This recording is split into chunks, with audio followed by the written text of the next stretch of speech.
Quiet all. What do you have to say for yourself, Mevin? I have spoken plainly, and for all to hear. Do you gamers not see? Cutscenes and cinematics so boring and uninspired and static. They look as though they came from the PS2. Writing so unimaginative it would have been better suited in the Star Wars sequel trilogy. The world was hollow and barren. Preposterous! The combat was amazing! The story as well. The ending between Jin and Lord Shimura had me shedding tears. And the leaves! Think of all the beautiful falling leaves! The leaves were beautiful, my child. They do not make a game the best of a generation. Silence! Silence.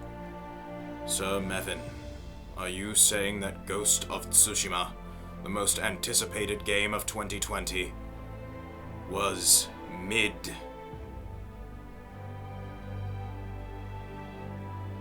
I am.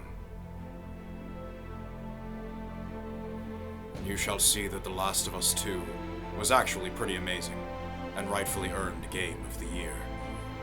Joel didn't deserve to die.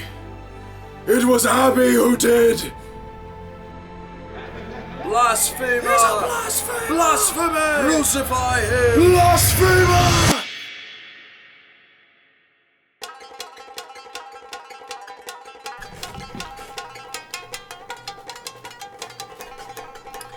Yep. I'm gonna have to hide my face from the internet after this one. So here we are. Ghost of Tsushima has officially turned 5 years old.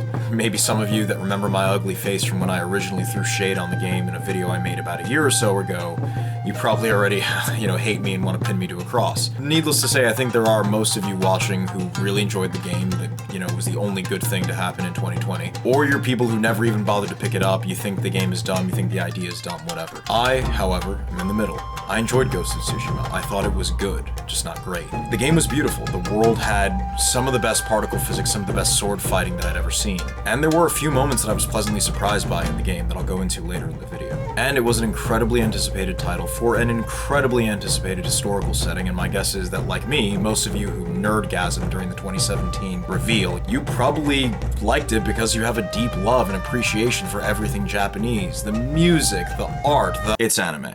Be honest, it's anime. You either watch Naruto or Dragon Ball Z or Bleach or One Piece or a Ghibli film all the time when you were a kid, and now when any movie or television show or video game has anything to do with the samurai, the ninja, you're now looking at that thing the way Diddy looks at Liquid Dinosaur. And that's okay. This is a safe space. We don't judge here. I personally have studied Japanese on and off for about 10 years at this point, and despite still having only, half command of the language at this point, I still have friends over there that I plan to visit later on this year, and it is a beautiful country. I love it. I love everything about it. The food, oh my god. When I was in Osaka, I eventually have to make a video telling you guys about the time I spent in Osaka, and just the cornucopia of street food that you can buy for like dirt cheap. I could eat that food every single day until I died, I swear. Games about Japan's history are awesome, and I think the Mongol invasions of the 1270s are a great time period to explore, especially because they more or less told the Japanese military of the time, you guys gotta pick up the fucking pace, because we're over here with our gunpowder and our short swords for CQB, while you motherfuckers are still walking around with banded iron armor and these giant ass swords that you can't even take out of the scabbard by yourself. You guys got archers, some of the most highly trained and talented and paid members of your military are these guys with these huge ass longbows. That's cute. My 8-year-old can pick one of you guys atop a frickin' pony at 100 yards with one of our recurve bows. Get murked. Sorry, that started as just one small joke, but it ballooned and I ran away and I had a field day with it, so.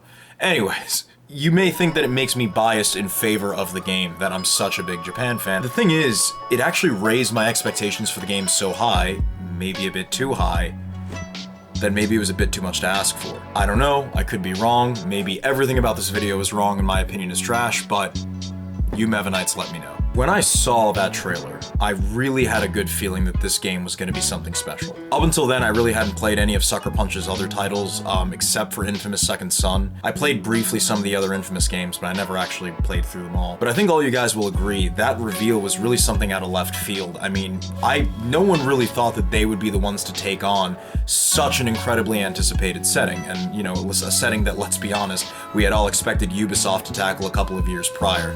But I really did think this was going to be a sort of magnum opus for the PS4. I mean, think about it. A PlayStation exclusive developer making what amounts to a Jidaigeki. I expected Sony-owned studios and native Japanese historians to go all in on historical accuracy, the immersion, something that I actually thought would culminate in a type of discovery mode, you know, like how we got in Assassin's Creed Origins and Odyssey. And to be fair to the Sucker Punch team, they did consult a number of Kamakura period historians on the Japanese colloquialisms of the time, on Shinto and Buddhist religious practices, the sword fighting. So props to them for doing the research. And the game did turn out not bad, I would say, quite the opposite. It's just that for reasons that mostly don't have to do with historical accuracy, don't worry, I'm not one of those types of critics. It wasn't what I would point to as the pinnacle of all the developments in gaming that happened during the PS4 generation. Ghost of Tsushima simply could have been so much more. And since it wasn't, it kind of stings worse because of that. So I know that some channels like to do the tier list format, which is a pretty creative one. Some like going with the old top 10 list. I think it's actually better to split my critiques up into 3 separate sections. Production quality, setting, the writing, the story, and all that stuff, and the gameplay. There's definitely going to be some overlap with these sections, so just bear with me on that. And of course, if you disagree completely with what I said, because let's be honest, all of you probably do, I'm aware that my opinion in this video is very controversial. As always, my Mevanites, leave a comment down below. So this, without further ado, is why Ghost of Tsushima wasn't as good as people claim it to be, in my opinion. So first, production quality.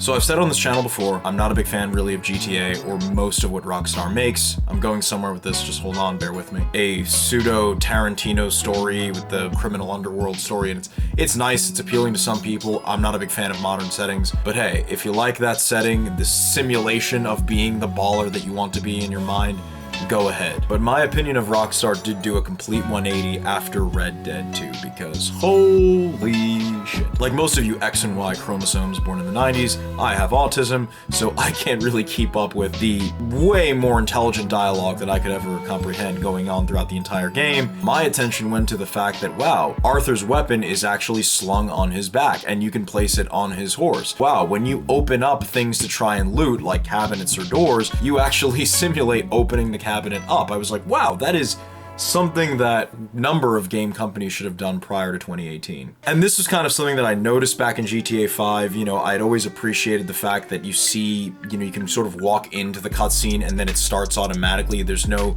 sort of cut to black. And then you see like a title screen with same Japanese characters written that don't really have anything to do with the specifics of the actual quest that we're doing. I liked that in Red Dead, but the running and the walking was actually pretty realistic. I mean, I think a number of other games did that as well, but I actually felt as though Arthur and John had weight, like their bodies needed to move, and they needed to use effort to move. In short, you look at all these details from Red Dead 2, and yes, I'll admit GTA 5, that sort of set the bar for when you actually have the proper mocap technology, when you have a strong enough physics engine, and especially when you have the hardware to render it. You can create this incredibly compelling experience that, and I know this phrase is often overused, but you really feel like you're in another world. A big thing for me is that, hey, you know what? The cutscenes in all the story, even up to the epilogue where you play as John, every quest, even minor quests, don't have this slowly rotating in-game camera with the characters and idle animations. Do you see where I'm going here?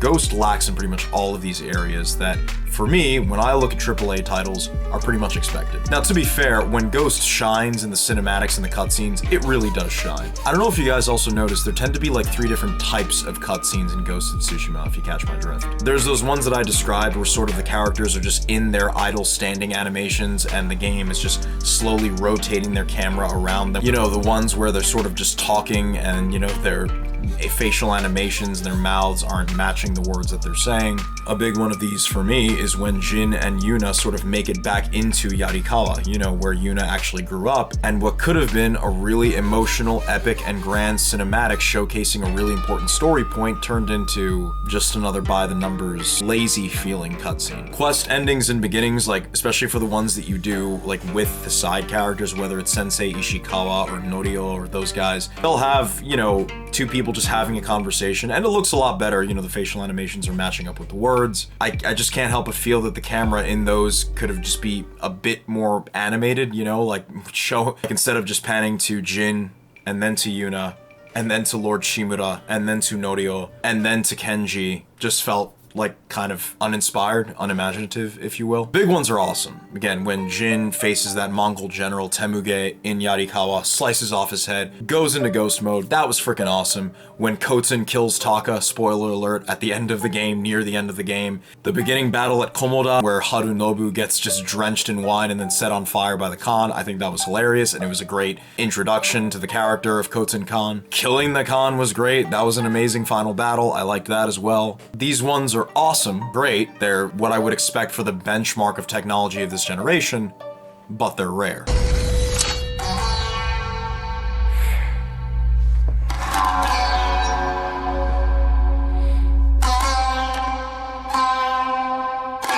More of these would have been phenomenal. Getting back to the first two categories that I mentioned, I mean, 70 to 80% of the game is just spent in this staged sort of artificial framing of the characters that just feels so weird and so like it's kind of missing something. Jim meets with Lord Shimura as they're about to storm a Mongol encampment, and what happens? You walk up to Lord Shimura, the camera fades to black, and then you see Lord Shimura.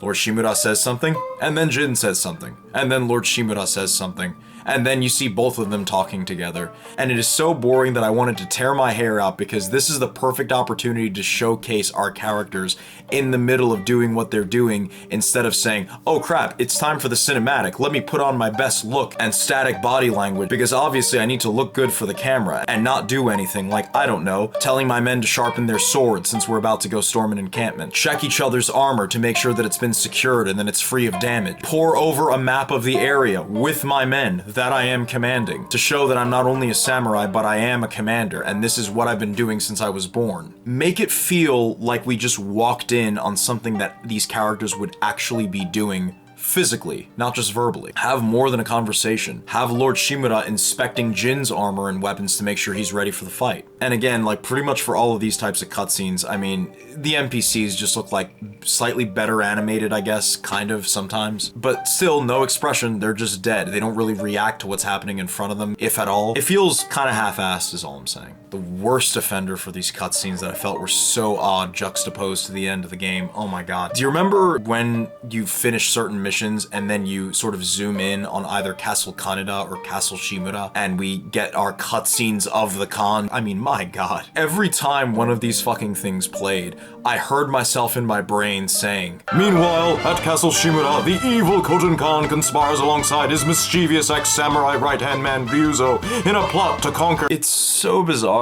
Like, the forced feeling of it, that's bad enough. The need to have on the subtitle on the bottom to tell us what castle we're at as if we can't figure it out on our own, that's even worse. But the worst part of all of this, again, is that the characters are in front of the camera and they just talk. Nothing interesting is going on. Just Koten and Lord Shimura in his cell. Sure, they walk up to each other. They exchange quippy words, but nothing else happens. Have Koten burst into the room in a fit of rage after Jin destroyed a giant Mongol encampment or something like that. You have the Khan allying with Ryuzo. Have a cutscene where the Khan is outfitting Ryuzo with a bunch of Mongol equipment, talking to him about, I will reward you greatly when my conquest of Tsushima is over, and you will be hailed as a hero in my empire, and all this sort of stuff. Have the Khan offer Lord Shimura to have a drink and have dinner with him, and they're talking and they sort of use the way they grip the chopsticks, or whether they eat more aggressively or more passively, kind of displays their character. You have Koten showing Ryuzo the beauty of the Mongolian horses and the Mongol technology, and Ryuzo and Lord Shimura both realized to themselves, oh crap, we're outclassed. While I was gathering my thoughts for this video, I don't know if you guys notice on YouTube, on your For You, like suggestions for shorts, clips from Marco Polo talking with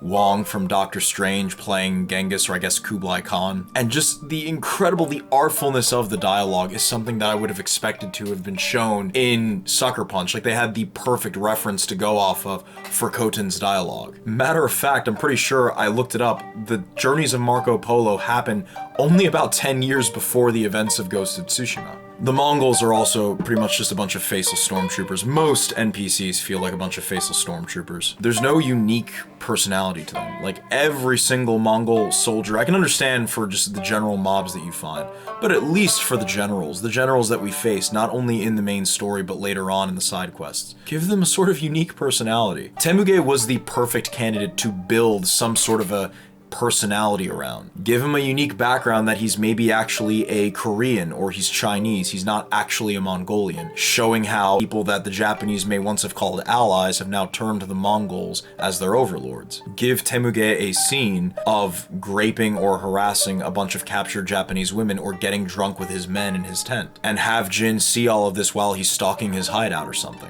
For the cutscene in front of Yarikawa where Temuge makes his appearance, for God's sakes, he isn't even looking up at the defenders, and he's completely helmeted. I don't know what this guy is. As far as I'm concerned, he looks like every other Mongol general, and I don't really care to fight him. It doesn't feel special. Quick disclaimer, in doing my research for this video, I actually turned on Ghost of Tsushima on my PS5, and I unknowingly or unwillingly stumbled into the beginning quest for the Iki Island DLC. You know, the one where Jin has to fight the shaman for the first time. That was actually pretty interesting, and I could sort of feel myself eating my words as I saw all the critiques that I've stated just far being remedied in this, where again, the shaman, you know, he doesn't just show up like sort of in-engine with a normal camera, like you actually, they give him a special animation. It feels more cinematic. Jin kneeling down and looking at, you know, the dying Mongol, you know, telling him about Iki Island. Yuna's horse sort of riding to Jin, her getting off, and then transitioning into a different form of cutscene. These were all things that I'm like, wow, Sucker Punch may have actually turned the boat on the DLC that they didn't do in the base game. I haven't played Iki yet. Maybe I'll release like a separate review of the Iki Island DLC when I finish playing it, but you guys let me know down in the comments. Anything and everything that I'm about to state in this video, did Sucker Punch remedy the whole thing with the Iki Island DLC? Let me know down below. The duels with the Straw Hat Ronin. Okay, so the duels were pretty cool. You know, they were fancy, they looked all dramatic and nice and shit, but pretty boring. Every duel involves the exact same looking dude,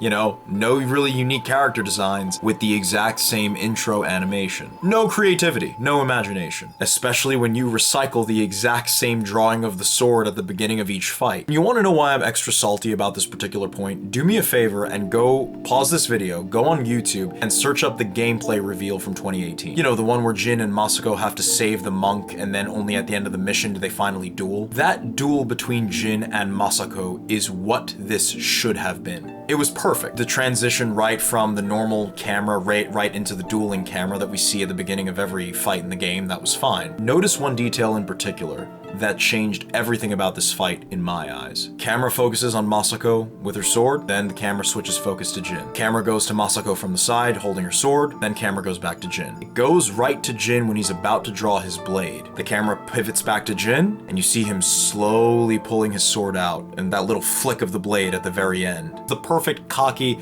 little flourish to sort of tell Masako, "You picked the wrong house, fool!" That is absolutely the type of flair that this game needed more of. In the final game, you just go right from Jin about to draw his sword straight into the fight. Like, why? Why would you do that? I was so disappointed when I played that mission, and really all the duels for that matter, the Straw Hats, the Mongol generals. I mean, for God's sakes, the Mongol generals all have the same weapon. Just the sword and the shield. Like, give one of these guys a spear. Have one of these fights transition to horseback, and Jin's gotta kinda, I don't know, try to get the guy with a bigger sword. Same starting animation, the focus on the swordsman, then focus to them with their hands on their swords, and then Jin cocks the sword, and then the camera straight into the fight. It just feels, again, wasn't bad, it just could have been more. At least the final fight with Jin and Lord Shimura at the end of the game had just way more tension. The emotional weight of the scene was a whole lot better. That, at least, they did alright. But again, these unnecessary cuts to black right before the start of the fight. Look at God of War. Great thing, in my opinion, about God of War 2018 and 2022, even though I won't count 2022 because that's technically the PS5, is that the camera never leaves or cuts. It always stays with Kratos and Atreus. We're past the era of these pre-rendered cutscenes that took 100 hours to render on an old MacBook Pro that was reaching temperatures of the surface of the sun. Matter of fact, a lot of the comparisons that I make with Ghost of Tsushima to the new God of War games apply here. Not just with Red Dead 2, but also with God of War. So just take any complaint I make about Ghost of Tsushima, look at how that same thing is done in God of War, and you tell me what you think. And like, yeah, each Straw Hat and Mongol general is given like a different name and backstory, but like with all these enemies, it's sort of told, not shown.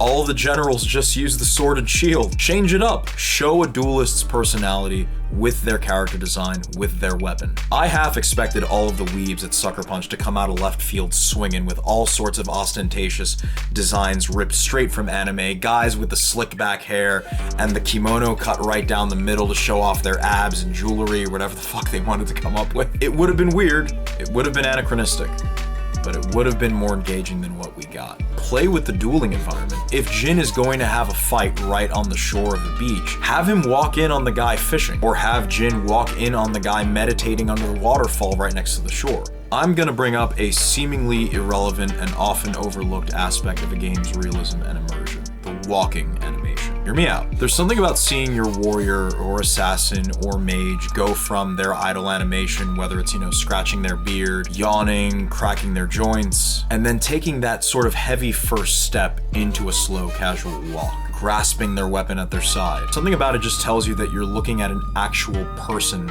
not an action figure. Especially when games like RDR2 have different sort of animations for when you're walking uphill versus when you're walking downhill. Little details like that remind you your character has weight, it needs to move, and it needs to exert effort in order to move that weight. Big, huge shout out to Assassin's Creed 4 and Assassin's Creed Rogue for having some of the best walking and running animations with the shaky cam. I loved it. I don't know why they got rid of it for the other games, but big shout out to Ubisoft for that. Something about that shaky cam, man. It made you feel like you were watching Mission Impossible. It was great. On a related note, in Assassin's Creed 3, where the way Connor sort of runs side to side when he's like sort of in a sprint because he's trying to dodge arrows or bullets and stuff, just like in the trailer, it was great to see. It's something about how, like, even when walking, the character sort of, swinging or shrugging his shoulders to one side and then to the other, like he's trying to keep loose and nimble in the case he gets jumped or something. Little details that go a long way to make your character feel real. I know that's an overused term, but that's genuinely how it feels when I look at Assassin's Creed 4, Assassin's Creed Rogue, RDR2, God of War versus Ghost of Tsushima. I get it that Sucker Punch was maybe trying to go for like the very focused walk of like a warrior that's almost like meditating as he's walking, very, deliberate steps. That's fine. I just wish that it wasn't animated so robotically, if you catch my drift. Jin also kind of stands like a Marvel superhero for some reason, like the fists clenched, and he sort of walks like he's walking on a runway for modeling. His running animation also a little too robotic. I do like that, after running for a certain period, he eventually does get tired and he can't run anymore. That was nice, but it was still just felt a bit too stiff. Maybe Jin has a pipe that he smokes while he's just staring out at the sunset, or he just rests his hand on one of his swords and then crosses his arms. I don't know, but something more than just, moving your hand or foot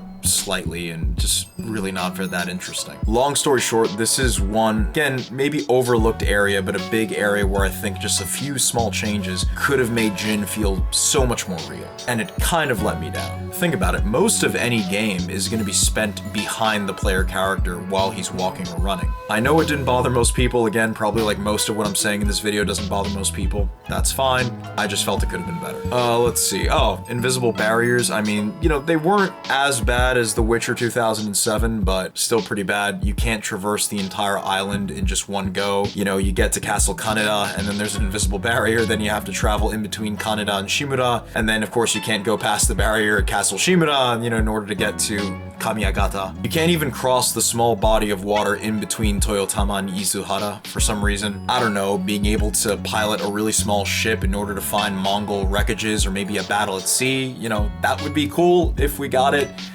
The most we get of a battle at sea is just being on these ships that don't move and you can't really do much. It's just, you know, a floating fortress that you can't move or use, or you need to bypass a black screen in order to get onto, instead of, in other games, getting on a smaller boat and then sailing out to the Mongol ships in order to board them. All in all, invisible barriers didn't really break the experience, so I guess it doesn't really matter for me. But as for the animations, the cinematics that I've been talking about, the production quality on them, why am I bringing all this up? Akira Kurosawa. Hold on, again, let me explain. How many of you have watched The Seven Samurai? Probably at least a few of you. The first thing I noticed right away in that movie was the exaggerated body language and facial expressions of a lot of Kurosawa's characters in the film. Characters that get flustered and very quickly stand up, you know, fists sort of clenched, or maybe they throw a hat down on the floor, or they storm out of the scene. Kenji the sake vendor is maybe the closest we get to a Kurosawa-like character, the quirkiness and the fact that he's sort of morally ambiguous, but yet generally helpful. He's the token comic relief. The hallmark of Kurosawa-san's cinematography was motion. Cuts on motion. Unique motions for different characters. Different types of motion. It's kind of hard to look like a Kurosawa film for a game where for most cutscenes there isn't a whole lot of motion. To get a better idea of what I'm talking about, just reference this really awesome video by Every Frame Painting going over Kurosawa's cinematography. It's great. Sucker Punch probably thought it would be nice to include a Kurosawa mode with the black and white, with the Japanese dub. The thing is, this game feels absolutely nothing like how Kurosawa would direct or compose a scene. It's beautiful, looks really polished and clean, but it's not the impression I get from any of his movies. Rugged, dirty, often goofy characters with exaggerated mannerisms are far closer to what you get in one of his films than this standard Hollywood type acting, just trying to sound calm or cool and tough, and it's a lot of it is emotionless. About the most upset that I saw Jin was when he screams after Koten kills Taka. And I was like, where the hell has this dude been the entire game? I wanted more of this guy. Everyone loves the particle effects. I love them too. The falling leaves were indeed beautiful. You don't think I also nerdgasmed during the title sequence cinematic? Oh, of course I did. But when every single biome is nothing but leaves, butterflies, or flower petals, it makes you feel less like you're in a war zone and more in a Disney movie. Because I haven't spoken enough blasphemies today in the scenes where they're using particle effects. It is just too fucking much. Look at the scene where Lord Shimura is speaking to Jin as a child. I could not pay attention to what they were saying because of how many fucking leaves were falling in the background. All the time, everywhere. If it's not a battle scene, if it's not a scene involving the enemy, we gotta have leaves, we gotta have flower petals and grass flying in the air. If Kurosawa directed this scene, sure, there may be some falling leaves in the background, especially if it's autumn, and the Mongol invasions did take place in the fall of 1274. But not this much. He probably would have had just some leaves in the background and a light breeze, and probably the entire floor of that temple, the stone, would have been entirely cleared to show how sterile the environment is. He probably would have preferred stillness when morning, or maybe some snow falling in the background, perhaps. The amount of leaves in every scene, they're just too much. Kurosawa loved his natural environments, for sure, but only ever in how they played second fiddle to the movement of the characters. And I'm gonna be honest, the characters were written fine for the most part, the voice acting fine for the most part, but they just lack the emotion, quirk, and movement of actual Kurosawa characters. I'm not trying to disrespect the team at Sucker Punch. I can tell that they really felt they were trying to walk in the footsteps of Jidaigeki film directors such as Kurosawa and Kobayashi. I just don't get the impression that I'm watching something like Yojimbo or Seven Samurai or Rashomon when I play the game. It doesn't really have to be like these films. This is our own thing. As Nate Fox said in the director's interview with Shuhei Yoshida and that historian, this game that we're making right now, respectfully, I would refer to as a cheeseburger samurai. this is how Americans decide to make a historical work, and that's a beautiful thing. Say what you will about Ubisoft, this is an area where I feel they would have dominated, especially if they brought in the mocap and cinematography production crew that they used in Assassin's Creed Origins. I mean, it would have taken Ghost from like a 7.5 to like a 9 in this area easily. Come to think of it, I have to make a video talking about Assassin's Creed Origins. I mean, that game was just fucking perfect. Now, the story, characters, and writing. Fuck. This is what happens when you film in a hot upper room in the middle of a very humid July in the Northeast. Now, the story, characters, and writing. This is an area where I think my objections are certainly a lot more subjective. This has to do with the story, the characters, the pacing, some of the writing. This is, again, not bad. It's not saying that they totally fucked it up. I just thought it could have used some improvements. So this is definitely going to be a lot more intellectual, so bear with me on this. So, the main theme.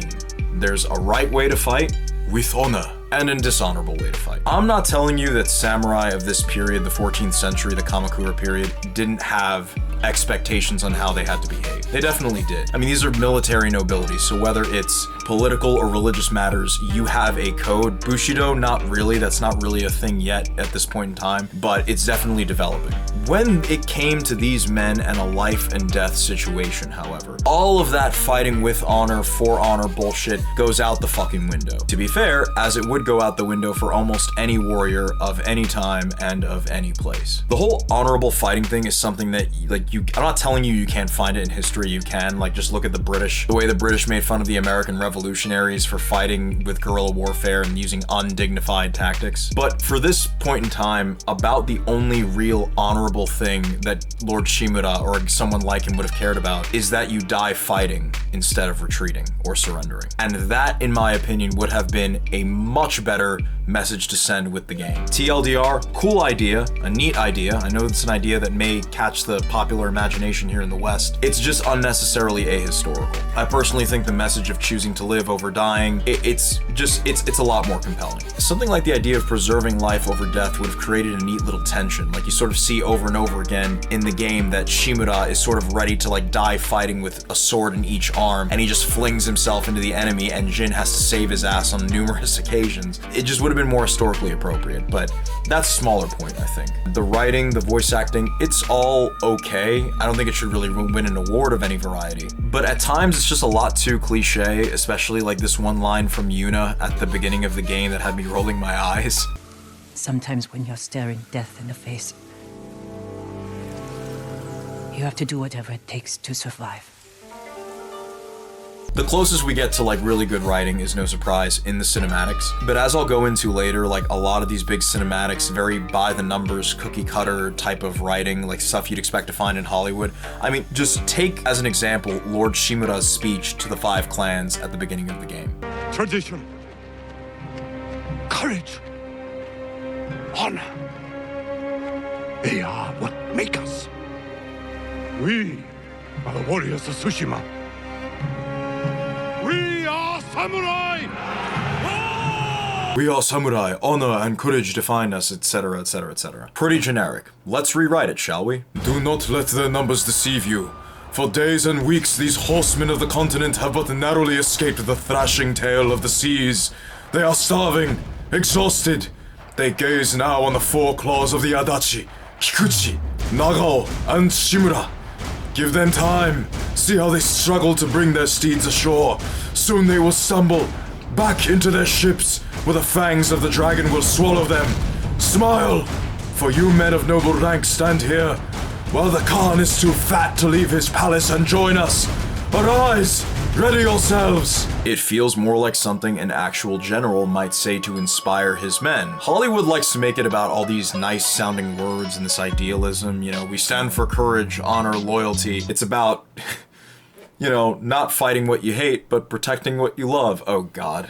You see where I'm going with this? Look at the way that World War II commanders inspired their men. Chesty Puller telling the Marines on Guadalcanal that a Japanese newspaper just published that the Marines are recruited from prisons and insane asylums, the making feeling of we got this because we're big and strong and the enemy is puny and weak. Patton telling the Third Army in his speech, well, it was from the movie, I don't know if he actually said it, but I believe it if he did said it. We have the best equipment, the best men, the best training in the world, the Germans have fucking nothing. You may sort of exaggerate and stretch the truth as lies, the Mongols had no problem bringing their cavalry ashore, but when you have maybe a bunch of 18, 20-something-year-old guys that maybe this is their first battle against certain death, you may have to stretch the truth to get the best performance out of them. I can go into further examples of this, but basically the general impression of the writing that I get from the game is it's meh. No clever use of charismatic language. Every line, most lines at least, in every scene delivered with the exact same tone, the exact same cadence, kind of how each scene is shot, by the way.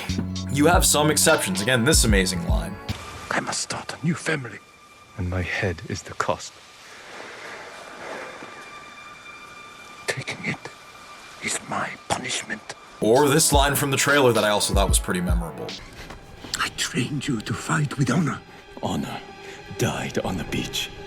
The Khan deserves to suffer. But that's just it, the exception. Everything else is just bland. It's too neutral, it's not creative. A lot of the missions where Jin is working with people, there may be some dialogue talking about, the characters and their experiences, and Norio talking about his brother and the defense of the Cedar Temple in ages past, and you get bits and pieces of that, but pretty much every conversation, to my mind, boils down to, here's what we gotta do, here's how we gotta do it, it's very important that we do it together, and thank you for doing it with me. Aren't the Mongols such a bunch of meanies? Most conversations, at least the ones that take place at the beginning of quests. Now, this is kind of a word that I guess in game critiquing is kind of overused and a lot of people don't know what it means, but presentation. So Ghost of Tsushima, I recognize, is in sort of a unique position in that shit isn't normal. This isn't the Elder Scrolls, this isn't Red Dead, this isn't Assassin's Creed where sort of the world is going on and you're just spectating over it. This is an invasion. This is an emergency situation. It makes sense that most of the side quests and pretty much everything about the game is going to involve one thing.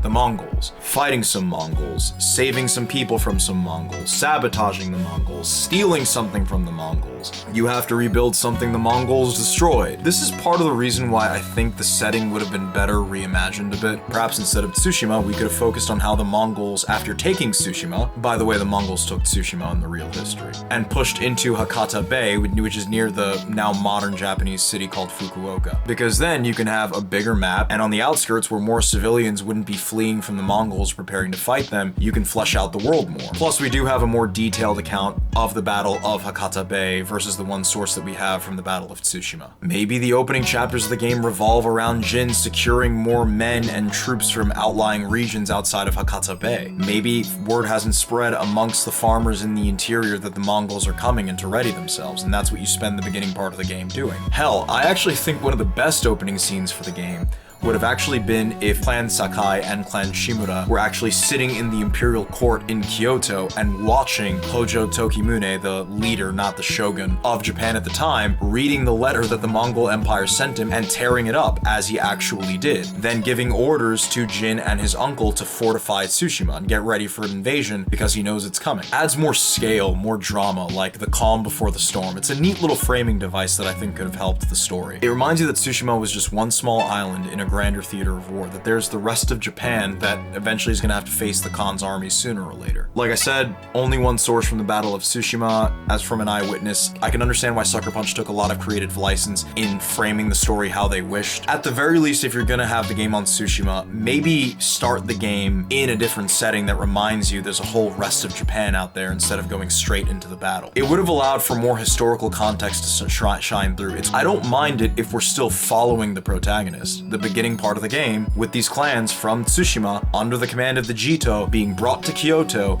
realizing that, oh shit, the Mongols are about to attack, and then we go on to prepare for the inevitable battle on Komoda Beach. And you could have written something, I think, more creative and interesting into an opening scene that would take place in a place like the Imperial Palace that would honestly cause people to want to search up this type of stuff and be like, huh, who was Hojo Tokimune? And why were there 2 Mongol invasions? And what happened at the Battle of Hakata Bay after the Mongols took Tsushima? Now, the second fact of the game that complicates things is that you're not just a samurai. You're basically the first ninja, the first shinobi. Someone who originally has been trained in mass field army tactics, battle formations, how to lead men, now has no men to command, and has to resort to guerrilla warfare. I get it, that's fine, that's a cool idea. Here's the thing. Most of the game is spent working alongside other people that you either kind of are in command of, or you're working with like a band of rebels or a band of archers or something. So maybe you could say that Jin is still being the sort of lone wolf, only being like one cog in everyone else's operation. I never really bought it. For most of the game, I feel like you're playing as a samurai, not as the ghost, which I guess is intentional, but they're sort of trying to hint at it at the beginning of the game in a way that I just didn't really buy. Maybe after the beginning battle on Komoda, you have Jin trying to lead bands of recruited samurai, foot soldiers, farmers, trying to lead attacks on Mongol bases, and once he realizes that that's not working and that he's putting too many people's lives in danger, in the middle of the game does he finally decide to try killing people sneakily or start developing these weapons. Make me believe that this is a guy who has been told in his martial training, this is how you command a battle and this is how you win a battle. And maybe the siege of Yarikawa goes absolutely horrendously, and that's when he decides, you know what, cold turkey, I'm gonna start doing things my own way. Culture and immersion, stuff having to do with selling the historical setting to me and making it more believable. It's kind of small, but stick with me on this because this is kind of important. Imagine for a second that you're watching a historical film about the first Europeans to land in the New World. And let's say that when the Pilgrims go up to the Native Americans, they say, "Hello, white man. My name is Tallspear, and this is my tribe of Native Americans." Sound pretty weird, right? Well, I couldn't help but notice that the game sometimes does the same thing too. Samurai as a word wasn't what a Jin or someone in this time period would have used to refer to themselves. So something like the words men-at-arms, a retainer, houseman, or warrior, that's far closer of an English translation of the Japanese words that someone like Jin would have used to refer to themselves. Things like mononofu, bushi, or gokenin. In a similar vein, whenever the game's characters use the word Japanese to refer to themselves, Nihon is really the Japanese word that we think of today because that's the etymological root, or related to the root for the English word Japan. But in this time period, that word Nihon wasn't what the Japanese used to refer to themselves. I remember when Jin and Sensei Ishikawa are actually like examining a battle scene and they find a bunch of arrows. Jin remarks these are Japanese arrows. These arrows are Japanese. They're Tomoe's arrows. He'd probably say something like these are our arrows or these are friendly arrows, but I get the drift. He's trying to differentiate between himself, the Japanese, versus the Mongols. But to refer to himself ethnically and to his nation, Jin likely would have used the word Yamato, referring to the Yamato people who ethnically are like sort of the de facto ethnicity of mainland Japan, the sort of racial group that we think of as the Japanese today. Similarly to how, again, you think of Han and Han Chinese versus the Manchu, Tibetans or other groups in China, but the Japanese in this time would have referred to themselves as the Yamato or as Wajin, people of the land of Wa. It really seems small. Why are you groveling over a term? Because it's one of those small changes where you'd expect them to say Japanese, and because they don't say it, and they say a word that you don't expect them to say, it makes it more interesting. This slightly overlooked detail ties into a bigger issue that I think Sucker Punch could have made a slam dunk, but they kind of missed it. And to explain what I mean, I want to go to Assassin's Creed Origins again for just a minute. There's a really succinct way of summarizing this point. Everyone may think the history is simple enough to grab, but the trick and the beauty of really deep research is that you should come across things that don't seem to immediately make sense, but because they don't make sense, they cause you to want to research them. Why is Jin referring to himself as one of the Yamato or Wajin? Who is this Kanon, this goddess statue that's inside this temple of the Buddha? This is a Buddha temple, not a Kanon temple. I don't understand. Why is Jin not referring to himself as the samurai? That's what he is. Why wouldn't he use that word?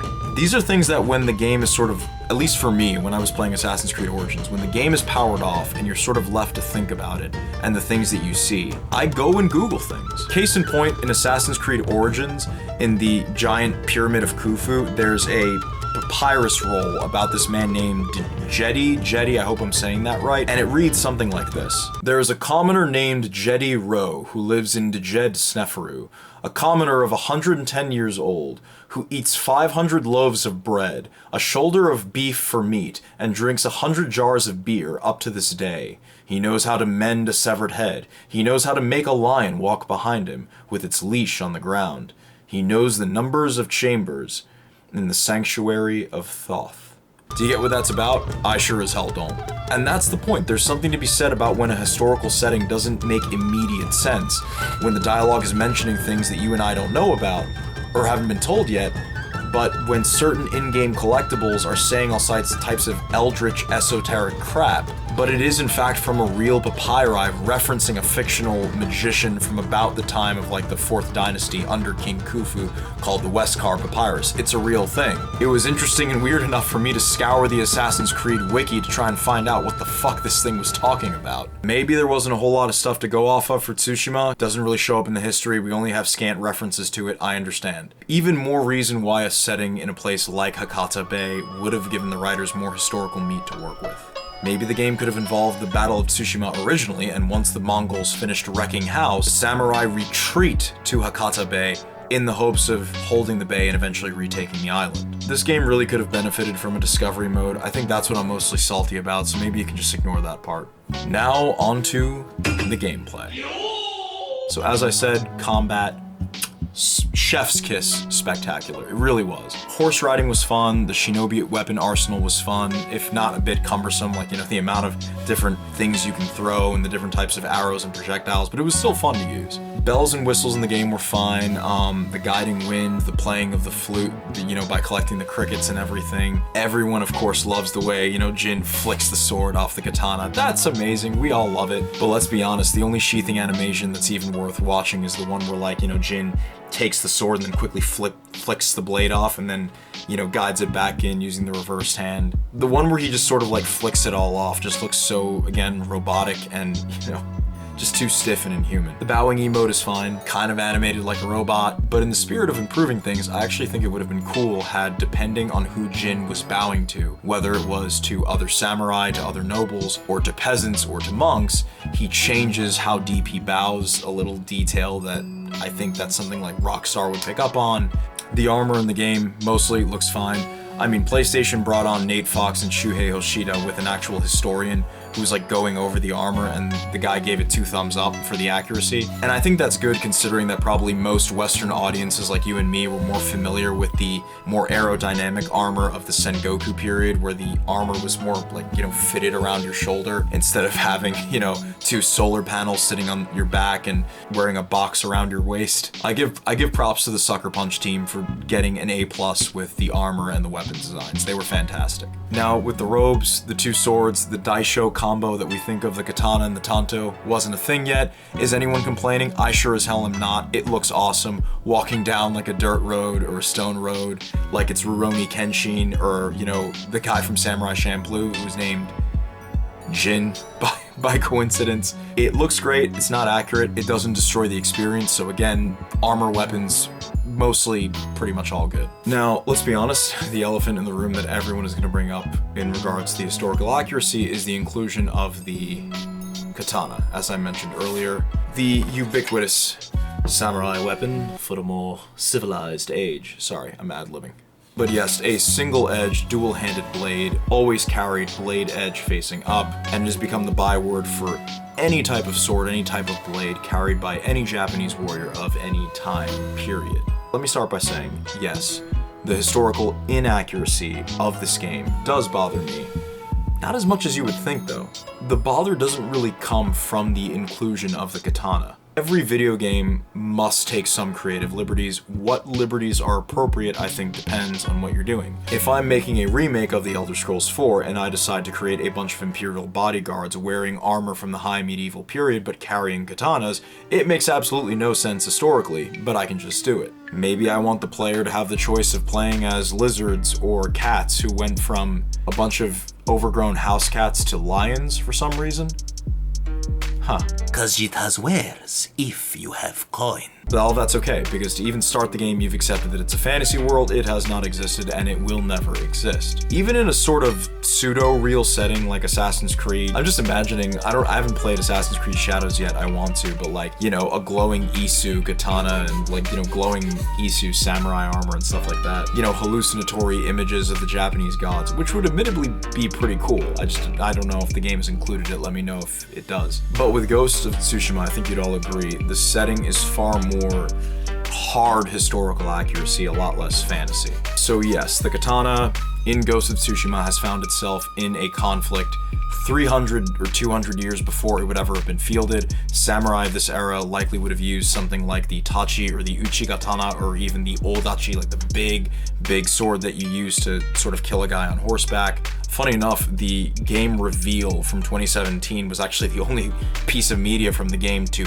accurately show how you would have carried a sword in this period. But like I said, it really isn't a problem for me that our 13th century young lord of a noble house, presumably with more money than Jesus, is wielding a katana. You want to have the Daisho combo for the samurai like it's the Warring States period, back in the Kamakura period, no problem with that.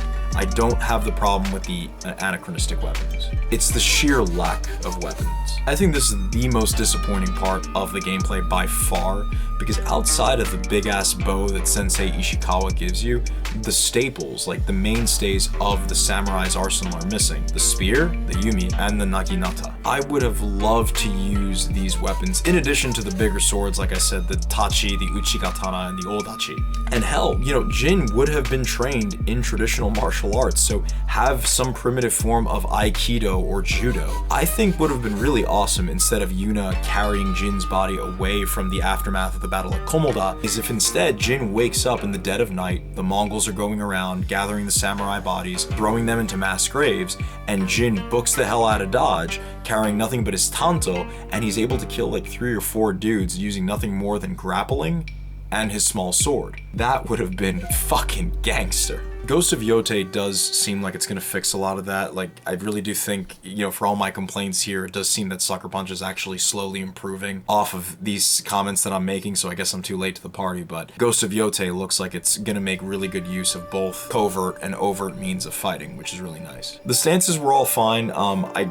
didn't really have a problem with it. It was nice that they sort of mirrored the shape of the stances after like the triangle, the square, the circle, and the X on the PlayStation controller. But like I said, I think if they incorporated different weapons into the stances, it would have been 1,000 times cooler. Now, speaking of stances, Jesus Christ, this is gonna get me banned from the internet forever. The ghost stance. Don't do it! Oh, I'm gonna do it. Don't do it! It doesn't look cool. The dark music that plays, the switch to the black and white, they try and make it look cool. It doesn't. When you first use it to decapitate Temuge at the beginning of, you know, the Siege of Yarikawa, that was fine. That looked cool. Nowhere else. Why? Let me give a comparison. You know, I really enjoyed Doom Eternal for the way in which id Software really went out of their way to try and find every gory manner conceivable of mutilating and dismembering demons. Something incredibly cathartic about seeing all their blood and guts spill on the screen. Translation? Sever limbs, pull your tanto out, and stab a guy a bunch of times in a fit of rage. Let out your warrior roar as you dangle their heads or limbs and, you know, all the Mongol soldiers flee away. All Jin does is hold the sword above his head like this, and magically all the Mongols suddenly look like a panther that just saw a peacock spread its feathers. And now they don't know what to do. The finishers Jin uses when he kills a guy in the ghost stance don't really look any more gory or frightening than his main 4 stances. It almost, I'm gonna be honest, it looks kind of too flashy, too graceful, just sort of like you're using a rapier or you're the fucking Zorro, I don't know. Now, Talion from the Mordor games, that motherfucker had some insane finishers. TLDR, if you weren't scared of this looking motherfucker when he killed the first 2 to 3 of your buddies, and now when he changed his stance you suddenly shit your pants, I don't know what to say.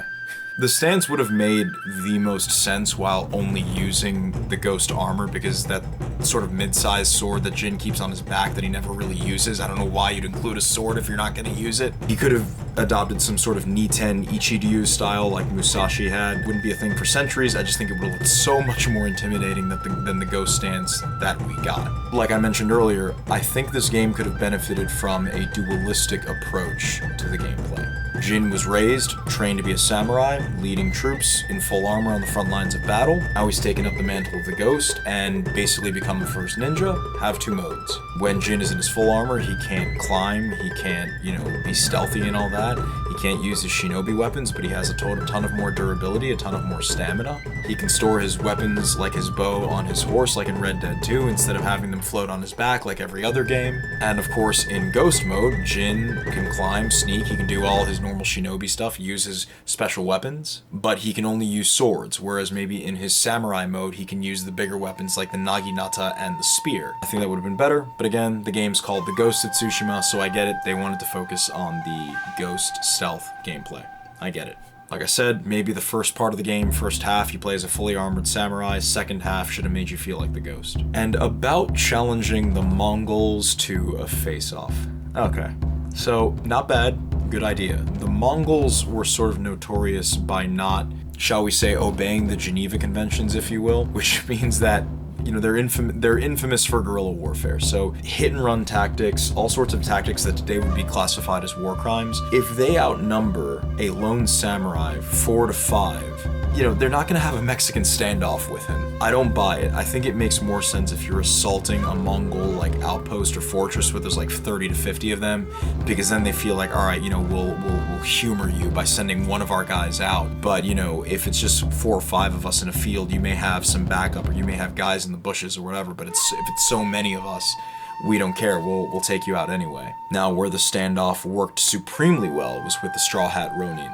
Being Japanese, understanding the whole idea of a challenge, in the spirit of immersion, why the fade to black instead of just going right into the fight? I mean, if this was Red Dead 2 and Jin was sort of like Arthur, I do not want to do my impression of Jin with Arthur Morgan's voice right now. I just can't. But if this was Red Dead 2, then yeah, Jin would walk past the Ronin, and the Ronin would sort of challenge him, or he would challenge them. And maybe for bonus spice, or to make the encounter more engaging, maybe the Ronin challenged Jin because the Ronin has a friend who's gonna jump behind Jin from behind. But it would just been so much more fluid. I mean, you walk up to the guy, you yell a taunt at him, he gets up, his body language starts tensing, his tone of voice changes.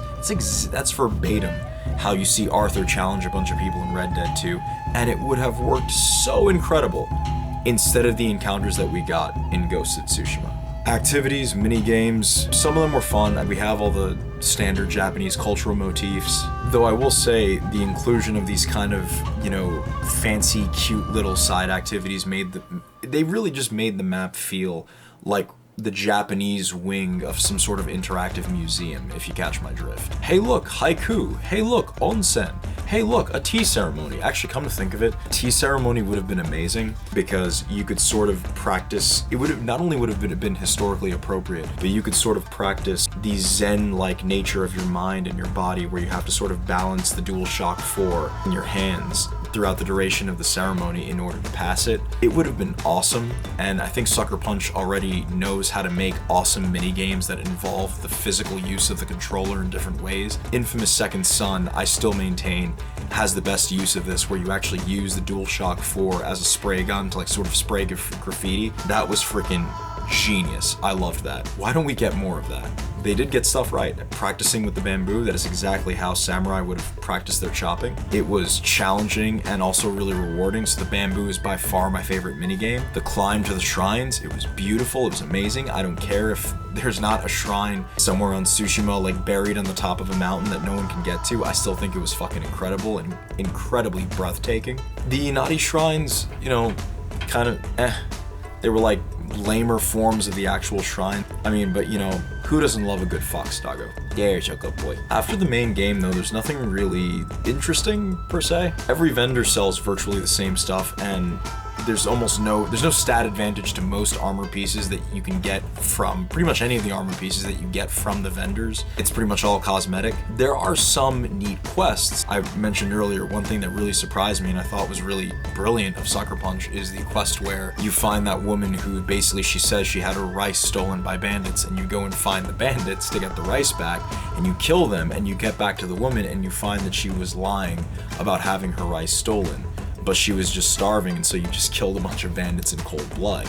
I thought that was genius. I do think stuff like this could have actually benefited from a decision system. The other big side quests, Tadayori and Gosaku's armors, Ishikawa, Masako, broadly speaking, they were all kind of just eh. I think Norio probably was the most interesting character because he's a monk who's also a warrior, and I felt there was the most potential for a lot of really interesting dialogue between him and Jin in that respect. On the topic of the armor searches in general, and maybe this is just the Bethesda fan in me talking, but something about finding a piece of armor or a big collectible in the game is so much more satisfying when you don't know where to look for it and you kind of don't know if it even exists. Kind of like in some Elder Scrolls games where you find legendary suits of armor buried in dungeons and you didn't even know what they were. There may be a quest to go and find them, but the quest doesn't have its own special cinematic, making it feel like the armor is a part of the game. It's something you can choose to get if you want to, but that's a very minor design choice that I think we can overlook. It just feels like there's no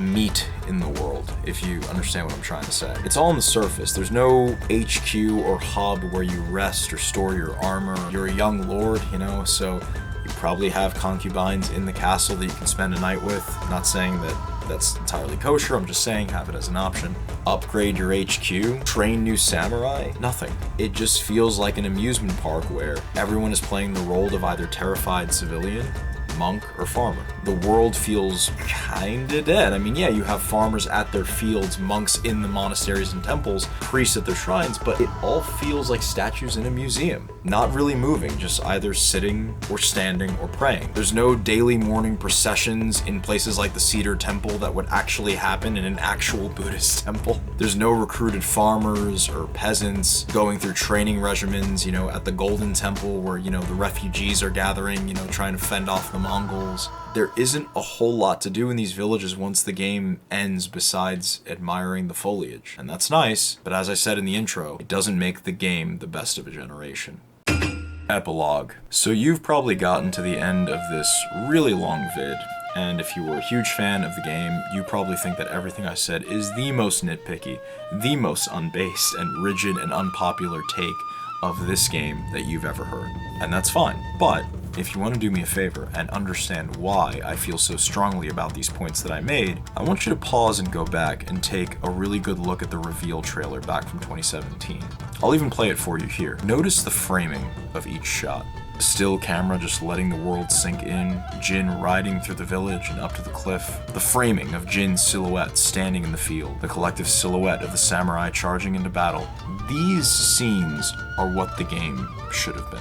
Instead of Jin standing and talking with the farmers once you walk up to the quest giver, have the quest begin with Jin riding into the village, calmly and slowly. All the villagers staring at him because he looks like shit, and they don't even know the samurai down in Komoda just got their asses kicked, and that Jin has come to evacuate them. We see Jin training, bowing in the dojo, taking the time to take the cord that wraps his sword around the edge of the scabbard and lay it down. Have the game's prologue be about his daily life. Show us the culmination of all that research that went into the reproduction of 13th century Japan.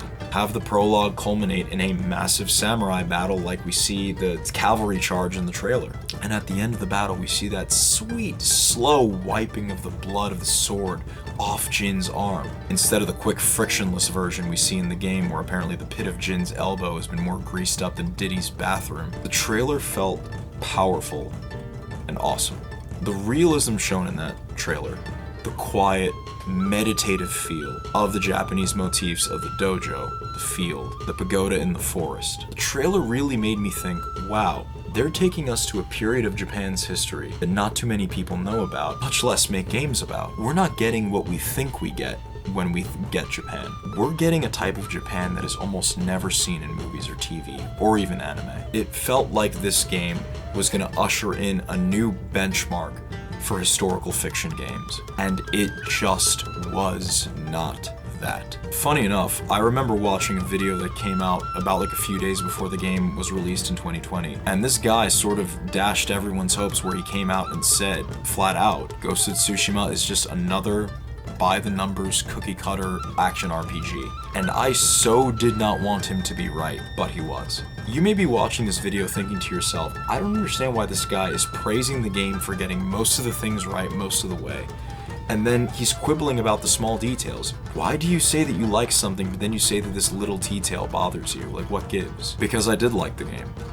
It was good. I highly recommend it to anyone who likes Japan and the samurai. But when you tell me it was the best that you've ever played, the best of a console, the best of the generation, in this video, I took the time to explain how small quality differences between Ghost of Tsushima and other games of this generation, whether it was Assassin's Creed, Red Dead, God of War, or even Shadow of Mordor for one example. And I brought up these little points to show that they had things that the Sucker Punch team didn't meet. Would I recommend this game over Shadow of Mordor? Yeah, I probably would. I wouldn't recommend it over the other three. But my point was to say that if Ghost of Tsushima was really to be called the best of a generation, I would think it would have incorporated elements from all of these other games of the same generation. I think the Sucker Punch team did a good job. They got it like 80 to 85% of the way there, but it's things like the production quality, the writing, the directing and design choices that honestly left me disappointed. And that's why I said earlier, and I'll admit it now, I didn't see it with Rockstar before, but now I do. They get the little details right, and those little details add up to make something a true masterpiece. I was playing Red Dead 2, kind of like, wow, they really took their time with this one, and it came out 2 years before Ghost of Tsushima. I play Ghost now every now and again when I care to turn on my PS5 just to enjoy the sword fighting, the environments and the particle effects, and the admittedly pretty awesome line of armors and robes that you get to use, but not for much else. I did start a New Game Plus on lethal difficulty and I really like the challenge, but I don't see myself finishing the story a second time. I do want to play through the Iki Island DLC and I'll probably let you guys know how that goes when I finish it. All in all, I am glad we got this game. It just wasn't as good as I had hoped. You disagree? Let me know in those comments that I'm sure are going to be an absolute bloodbath. Thank you for watching, Mevanites, and I appreciate you guys sticking with me through this long video, the longest on this channel, and I'll see you guys again real soon. Bye.